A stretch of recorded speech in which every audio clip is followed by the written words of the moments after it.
Lord, if you're really there, I need you to show up. Now. The rain poured over Michael Turner's shoulders like the judgment of heaven itself. It was 11:47 p.m. He stood on the edge of the forest bridge in Missouri, eyes locked on the swirling water below.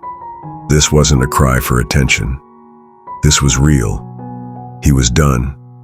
Done fighting. Done hoping. Done praying. Because God hadn't answered. Not when Michael lost his job.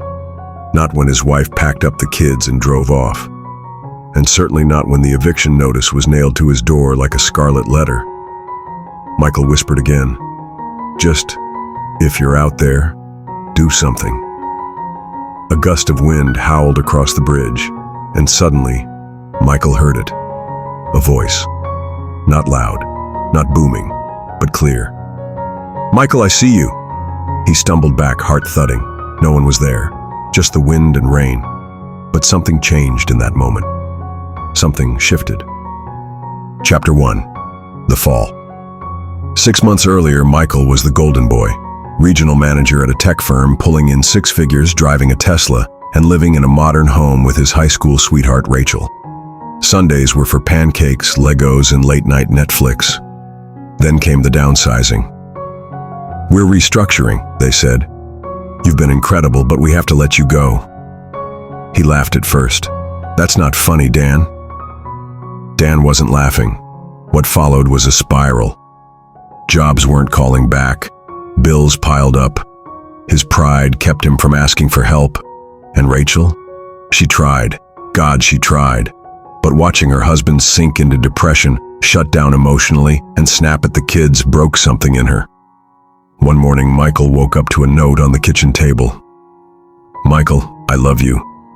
But the kids can't grow up in this anymore. I'm staying with my sister. I hope you find peace." And just like that, his family was gone. Chapter 2. The Stranger. 2 weeks after the bridge night, Michael found himself sitting outside a church. Not in it, just near it. He wasn't religious. His mother used to pray the rosary every night, but Michael had outgrown that by middle school. Still, something about that night, about that voice, kept ringing in his ears. A man stepped out of the church, mid-50s, balding, kind eyes. "Pastor Sam." "You hungry?" he asked gently. Michael nodded. Sam brought him a sandwich. Turkey, mustard, wheat bread. The simplest kindness Michael had received in months. "Mind if I sit?" Sam asked. Michael shrugged. They sat, quiet. Then Sam said something that cracked Michael wide open. Jesus once prayed, "Father, forgive them, for they know not what they do." He prayed that while dying. Michael stared at him. So maybe you think your pain disqualifies you from God. But that prayer was for you too, even when we're broken, especially then. Something stirred in Michael's chest. He didn't respond, just nodded slowly. Chapter 3. The First Step. Michael started coming back, not to service, at least not at first, just to the bench outside the church. Sam would talk with him, pray with him, never pressured, never preached. Then one Sunday, Michael walked through the church doors. It smelled like coffee and old pews. The worship team was singing Waymaker. And for the first time in forever, Michael wept. He didn't know why. He just wept. Sam preached on Luke 15, the prodigal son. And while he was still a long way off, his father saw him and was filled with compassion. Michael sat, stunned. That line echoed in his soul. Because that was him. He was still a long way off. But someone was seeing him. After the service, Michael approached the altar, trembling. "I don't know what to say," he whispered to Sam. "Jesus already prayed for you," Sam replied. "You just have to believe it." Michael knelt, not out of ritual, but out of surrender. Chapter 4. Redemption. The weeks that followed weren't magic. The job didn't land immediately. Rachel didn't come rushing back, but something had. Chapter 5. A Second Chance. 2 months later, Michael received a job offer, not flashy, just stable, at a logistics company needing an operations coordinator. He took it. Every morning before clocking in, he whispered a short prayer.